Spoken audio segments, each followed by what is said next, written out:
안녕하세요. 용의자와의 수사반장 권미란입니다. 오늘 수사를 도와주실 두 분, 토마토 투자클럽 최수창 전문가와 IM투자증권 박창윤 대리 함께하겠습니다. 안녕하세요.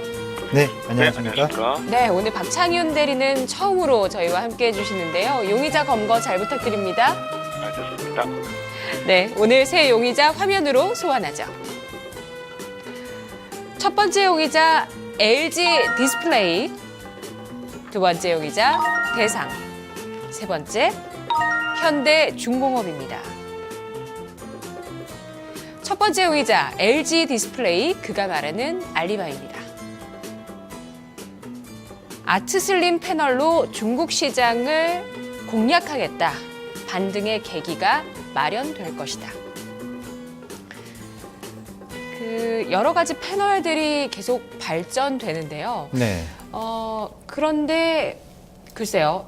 그러니까 가격적인 문제도 있고요. 네. 또 그게 상용화되는 부분이 또 그 쏘는 전파가 그걸 잘 받아들여야지 또 그 화면을 구현하는 것도 있고요. 네. 여러 가지 좀 있는 것 같습니다.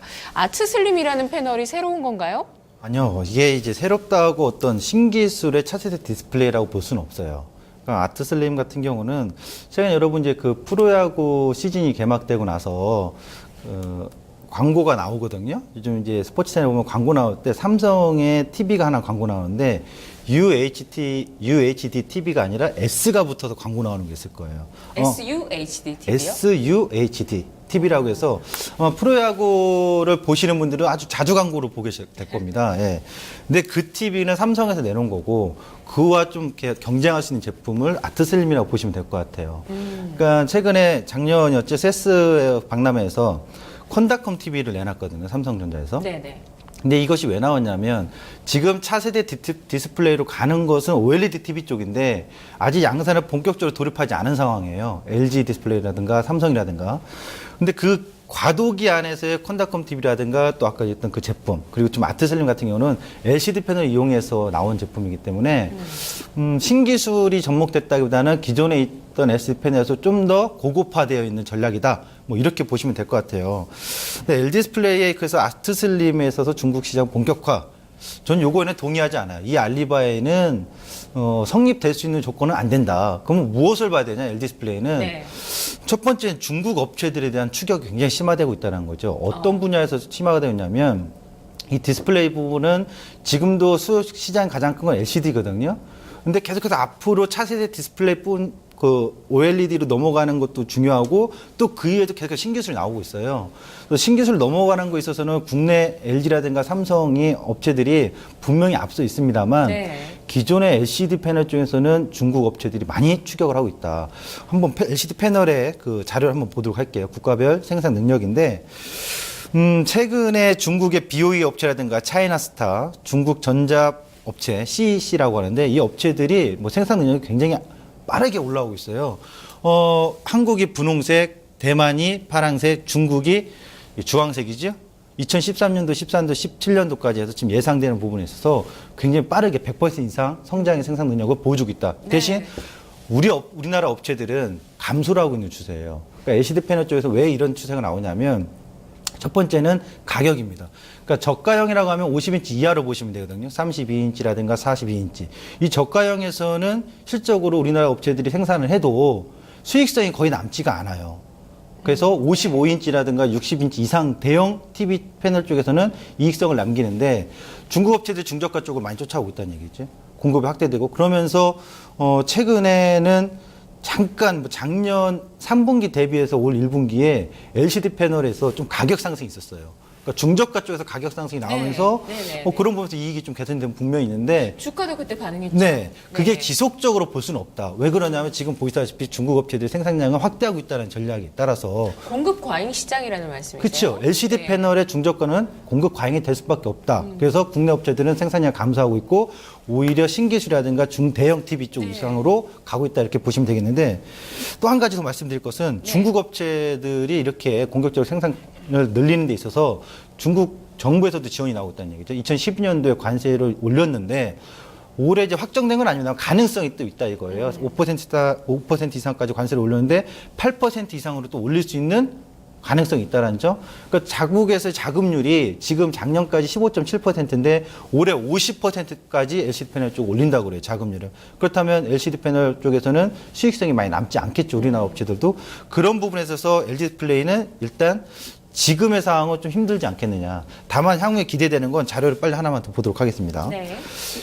LG 디스플레이의 포인트는 R&D 투자예요. 그러니까 고부가치 신기술 제품에 대해서 연구개발 비용을 계속 투자하고 있는 거죠. 그래서 앞으로 차세대 디스플레이, 우리가 SFU 영화 보면은 뭐 화면 띄우고 뭐 얇은 디스플레이 네네. 이런 게 지금 와닿지 않지만 상용화되고 제품화했을 때 분명히 신기술로 인해서 시장 선점할 수 있는 매력은 있다. 그때 한번 제대로 된 주가를 보여줄 수 있다는 말씀이세요? 그렇죠. 그런 잠재력은 네. 분명히 LG 디스플레이가 굉장히 높은 업체다라고 보시면 되겠고 네. 그 다음 자료를 보시면 매출액도 보여주는 거예요. 매출액에서는 큰 성장폭이 없는데도 불구하고 영업이익 부분이 빠르게 개선되고 있다는 거죠. 그래서 LG 디스플레이는 향후 신기술에 대한 잠재력이 충만하고 또 하나는 매출 성장은 당장에 크게 보여주지 않겠지만 영업이익의 개선세는 계속 이어질 가능성이 좀 높다. 이렇게 보시면 될 것 같습니다. 네. 검거하나요? 위험인가요? 저는 중립 위험으로 보도록 하겠습니다. 알겠습니다.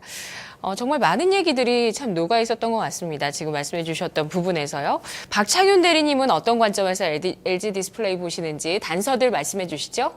네, 일단 결론부터 먼저 말씀드리면 저는 정반대되는 어쩌면 의견부터 먼저 드려야 될 것 같습니다.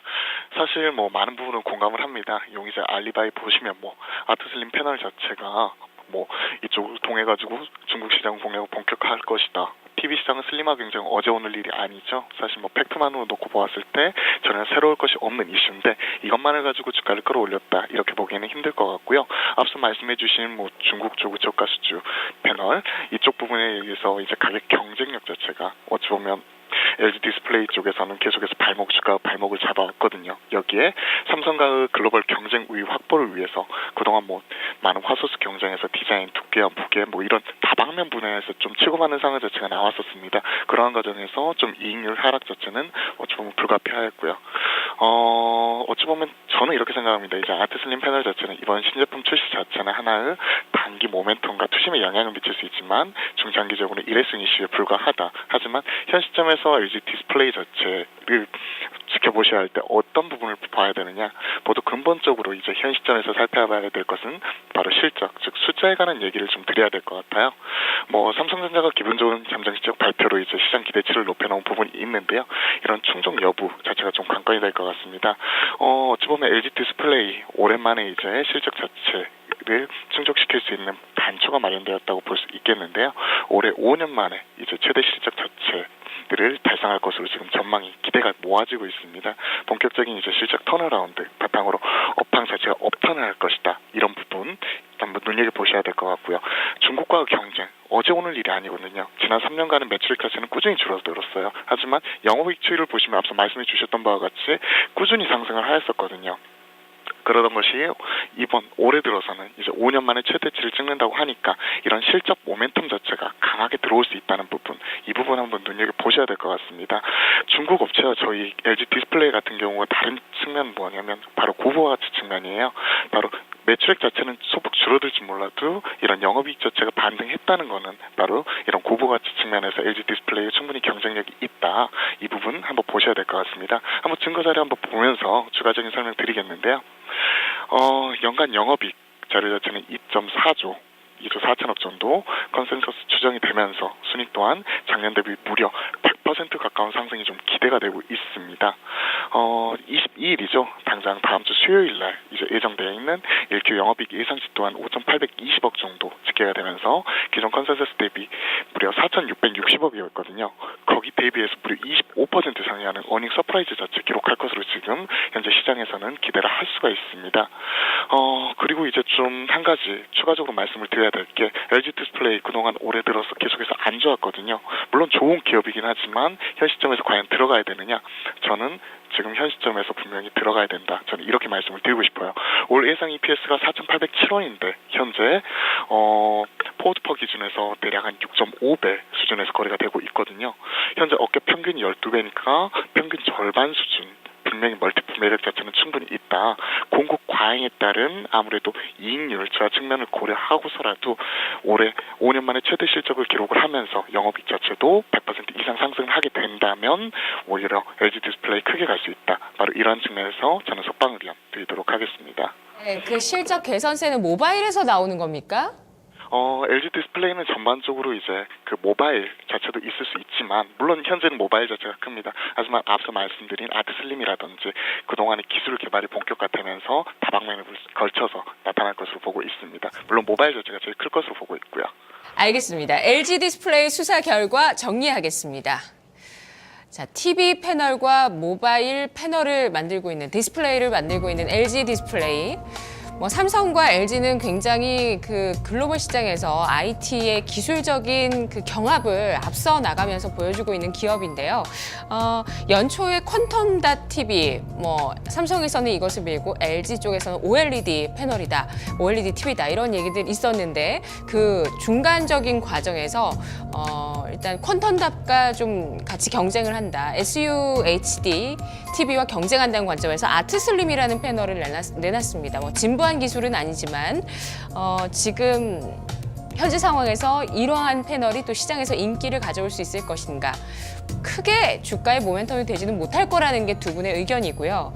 업황이 부진하다는 측면과 중국 IT 기업들의 추격, 이런 부분에 있어서 부담스럽다라는 의견이 있었나 하면 또 반면에 그런 업황에도 불구하고 5년 만에 최대 실적이 올해 나올 수 있다는 관점과 때마침 밸류에이션 매력이 또 PER 6.5배라는 점 관점 보자. 라는 얘기가 있었는데요. 위험과 석방 사이에서 위험으로 분류하도록 하죠.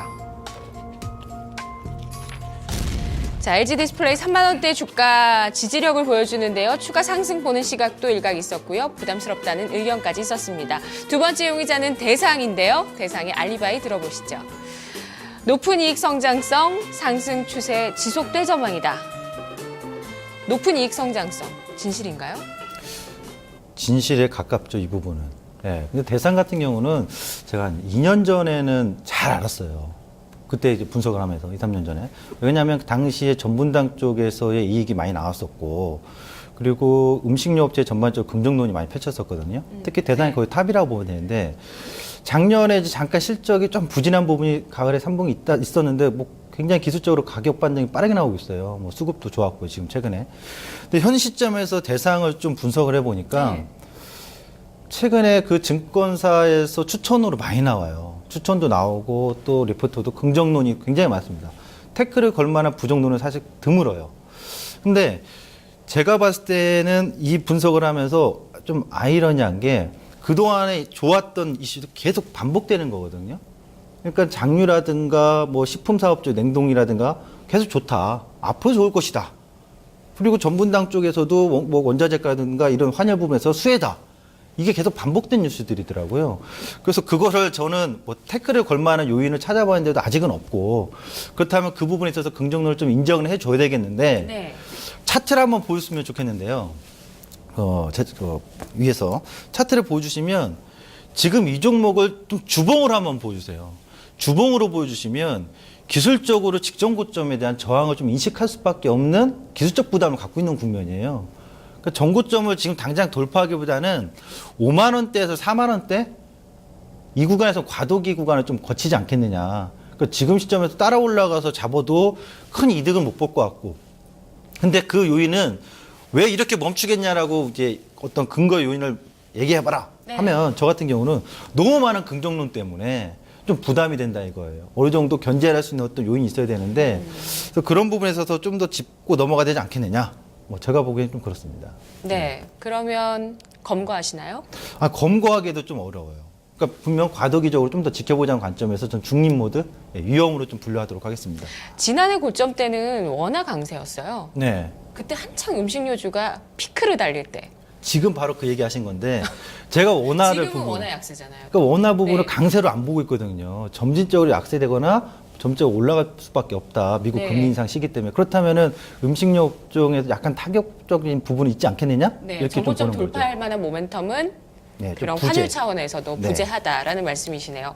박창윤 대리님은 어떤 단서 가지고 오셨죠? 네, 저도 상당 부분 많은 부분에 동의를 하는데요. 어찌 보면 이 종목도 좀 다른 얘기를 먼저 드려야 될 것 같아요. 대상하면 개인적으로 참 관심이 많은 기업입니다.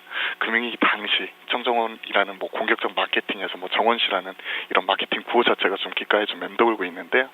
높은 이익 성장성에 따른 이런 상승 추이가 지속이 될 것이다. 이런 시장의 기대 개인적으로 많은 부분으로 동의를 합니다. 그리고 앞서 말씀해 주셨던 바와 같이 이런 기술적인 부담 분명히 있습니다. 대상에 대해서 좀 더 정확하게 알아보기 위해서 과거 백그라운드 스토리부터 좀 알아봐야 될 것 같은데요. 대상 뭐 2000년대 들어서부터 이제 상당히 좀 이제 관심을 좀 가지고 있었습니다. 사실 2005년과 2008년도에 대규모 영업 외손실로 좀 적자를 기록하였는데요. 감미료 사업부를 이제 미국 유트라트 스위트에 매각을 하면서 받을 돈 6,425만 달러, 무려 700억 가까이를 허공에 날려버렸거든요. 이 부분을 대선 충당금에 꾸준히 큰 폭으로 반영을 하면서 이 부분 자체가 2000년대 들어서 계속해서 주가의 발목을 잡고 있었고, 이후로는 이제 좀 증거자를 보면서 제가 좀 말씀을 드리고 싶은데요.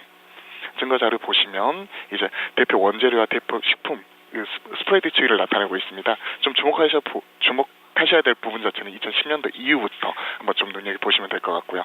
용의자는 이제 앞서 말씀드린 2000년대 들어서는 이제 09년도까지 본격적인 구조조정을 마무리 지었었고요. 이후 마침 원재료 자체가 가격 자체가 상승을 하면서 원재료 92%를 차지하고 있는 옥수수 가격 인상되자마자 국내 독과 정책 지위를 바탕으로 한 가격 결정력을 가지고 바로 고추장 가격을 인상을 하게 됩니다. 즉 독점력과 경제적 혜자를 가졌다는 소리죠. 이후에 바로 이제 주요 원재료인 옥수수 가격은 꾸준히 내리막을 걸었거든요. 거기에 반해서 가격을 보시면요, 꾸준히 지금 올라가면서 영업 이익률 자체가 급증하는 계기가 됩니다. 수년간에 걸쳐서 무려 4% 중반에서 8%까지 이르기까지 지금 계속해서 지금 늘어나고 있거든요. 그동안에 이제 자본 자체 늘어난 거, ROE 늘어난 거 감안해 봤을 때 계속해서 이익폭 자체는 아직까지는 추세 자체는 꺾이지 않았다. 이 부분이 바로 실적이 그대로 녹아들면서 주가는 2010년 7,000원에서 뭐 작년 여름 57,000원 선까지 무려 8배가 넘는 장기 우상의 기조를 이어갈 수 있었다는 거죠. 이후에 이제 2014년 중반 들어서 이제 워낙 높아진 기대치에 따른 자연스러운 가격 조정이 좀 나타났었고요. 더불어 이제 단기 실적 우려까지 겹치면서 지금 주가는 오늘에 이르렀는데요. 올해 들어서 이렇게 드라마틱한 반등을 보이고 있는 것 자체가 사실 저는 아직까지 장기 우상향 추이 자체는 끝나지 않았다. 이런 관점에서 말씀을 드리고 싶어요. 앞서 증거자료에서 제시해드렸던 바로 스프레드 추이를 보시더라도 이런 스프레드 추이 자체는 계속해서 지금 지속이 되고 있는 상황이고요. 주가 자체는 지금 올 들어서 이제 고점과 저점을 높여가는 지금 전고점 트라이에 대한 추가적인 가격 상승을 지금 진행을 하고 있는데요. 단기 실적 우려는 분명히 있어요. 하지만 주가에 좀 선반영되었고요. 가격 스프레드는 여전합니다. 또 여기에 오늘 뉴스에도 좀 보도가 되었는데요.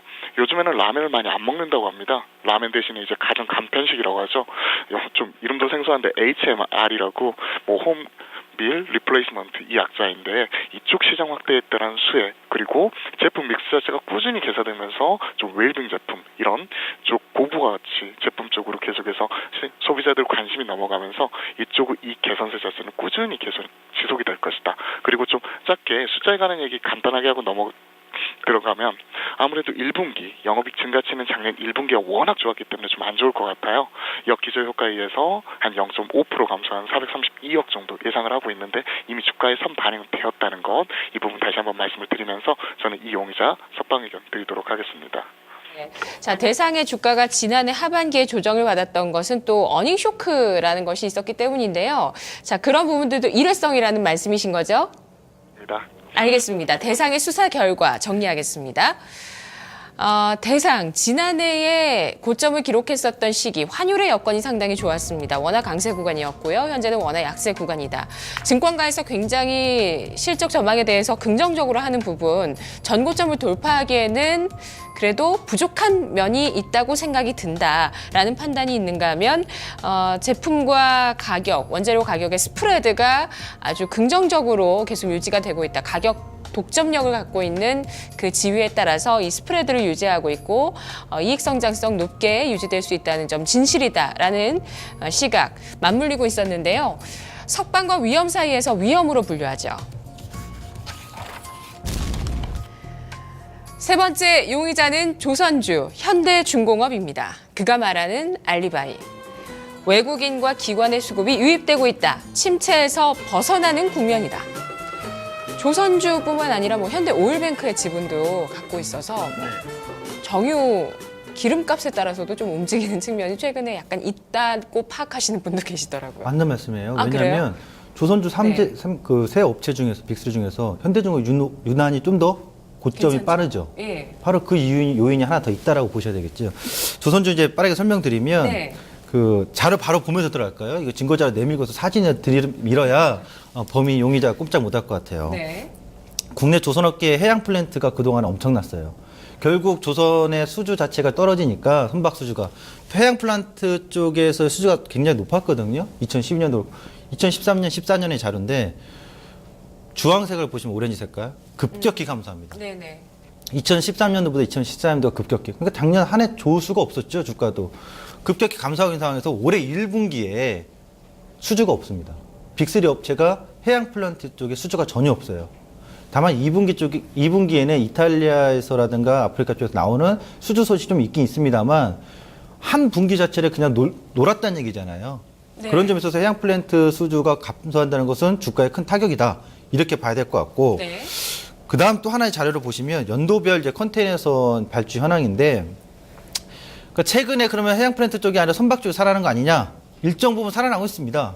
지난해보다 현재 지금 발주된 양이 한 39척, 앞으로 또 예상되는 발주량이 한 50척 이상이기 때문에 지난해보다는 한 30% 정도 더 증가할 수 있는 예상. 그러면 선박 쪽은 좀 살아날 수 있다 하더라도 유조선이라든가 컨테이너 쪽은 조금 더 증가할 수 있다 하더라도 어디에 영향을 많이 받아요? 현대중공업은? 잘 못 들었습니다. 어디에 영향을 많이 받을까요? 플랜트인가요? 저는 플랜트라고 유조선인가요? 봐요. 그러면 안 된다는 말씀이시죠? 그렇죠. 그리고 또 하나 마지막에는 바로 구조조정의 변화기거든요. 자체 구조조정하는 변화기에 성장을 한다? 이건 거의 드물거든요. 네. 그래서 저는 위험으로 중립으로 분류하도록 하겠습니다. 아, 시간이 촉박한데요. 박창윤 대리님께서 짧게 수사해 주셔야 될 것 같아요. 네, 알겠습니다. 현대중공업 일단 뭐 결론부터 먼저 말씀을 드릴게요. 저 같은 경우도 위험으로 좀 보고 있습니다. 일단 뭐 현대중공업 4월 들어서 좀 선전이 두드러지고 있는데요. 수급적인 이제 증거 자료부터 먼저 보시면 4월 3일 이후부터 단 하루를 제외하고 외인과 기관이 약속이나 한 듯이 꾸준히 러브콜이 이어지죠. 그 원인에 대해서 좀 한번 살펴봐야 될 것 같은데요. 일단 저는 크게 이제 수급이 들어오는 이유는 크게 두 가지로 봅니다. 일단 작년에 너무 많이 팔아서 싸다, 너무나 싸다, 쌀 때 싸자는 분위기, 쌀 때 많이 사자는 분위기, 이런 분위기가 형성이 되어 있고요. 가격적인 측면에서 이제 PBR 0.6배 미까지 떨어지면서 어쩌면 10년 내 최저치를 찍었거든요. 여기에 작년에 이제 최고 경영자가 교체가 되면서 빅베스가 나온 만큼 털 것을 다 털었으니 이제 올라갈 일밖에 없지 않느냐, 이런 분위기가 형성되어 있다. 그래서 일부 쇼커버 물량 자체도 들어오면서 주가 자체를 끌어올리고 있는 이런 분위기가 있고요. 둘째, 이제 뭐 숫자적인 측면 말씀을 드려야 될 것 같은데 작년 인력 축소를 통해서 연간 2천억 정도가 이제 비용 세이빙이 되거든요. 여기에 올 들어서 이제 대형 컨테이너선이라든지 탱크선, LNG선 등 이제 이런 고부가가치 선박 위주로 발주가 꾸준히 지속이 되면서 실적 모멘텀이 기대가 된다는 것, 이런 부분은 긍정적인 측면이지만 하지만 단기적으로 이제 충분히 너무나 많이 끌어올려놨다. 그렇기 때문에 단기간에 이제 실적이 나온 이후에 기관과 외인의 단기 차익 실현 물량이 나올 수 있기 때문에 매수는 좀 숫자로 확인한 이후에 천천히 대응해도 늦지 않는다는 측면에서 저는 위험 의견 드리도록 하겠습니다. 네, 현대중공업 수사 결과 정리하겠습니다. 4월 들어서 가파르게 올라온 이 조선주 현대중공업 20%의 수익률을 보여주고 있는데요. 수급이 상당히 좋았습니다만 차익 실현 매물이 이제는 좀 나올 때쯤도 됐다. 실적을 확인하고 갈 필요가 있겠다. 여전히 해양 플랜트 쪽의 수주는 부진하다라는 측면의 이야기가 나왔습니다. 두 분 모두 위험으로 분류해 주셨는데 저는 과감히 검거해보는 게 어떨까 싶습니다. 자, 이렇게 오늘 현대중공업 검거하고요. LG 디스플레이 대상은 위험으로 분류됐습니다. 오늘 다 위험 주셨죠? 네, 전부 다 위험입니다. 전략 없으신가요? 없습니다. 박창윤 대리님께서는 LG 디스플레이와 대상을 석방시켜 주셨는데 전략 있으신가요? 네, 그중에서 대상 한번 말씀드리도록 하겠는데요. 오늘 대상 이렇게 한번 살펴보면 이제 갭 상승 이후에 좀 상승치를 높여가는 상황에서 현재는 좀 가격적으로 좀 우회선과 이격이 많이 벌어져 있는 상황입니다. 좀 현재로서는 차분히 이격 조정 기다리면서 우회선이 위치하고 있는 45,000원 이하에서 분할 매입 관점에서 좀 길게 보고 접근하시는 말씀 드리고 싶고요. 올해 예상되는 EPS 2,914원 대비해서 현재 16배 수준이거든요. 올 초 11배까지는 아니지만 작년 19배 비교했었을 때 멀티플상 가격 부담감은 좀 덜어졌다는 것, 이 부분 측면에서 증권사 타겟 프라이스 컨센서스가 위치하고 있는 58,000원 선, 작년의 고점 바라보면서 중장기적으로 좀 접근하는 전략 말씀드리고 싶고요. 손절가로는 올 들어 무려 40% 넘는 급등이 나타났던 만큼 좀 리스크 관리 차원에서 매가 대비 마이너스 10% 이내에서 좀 끊어가는 전술적 대응 말씀을 드리겠습니다. 알겠습니다. 내일 이 시간 다른 용의자와 함께 돌아오겠습니다.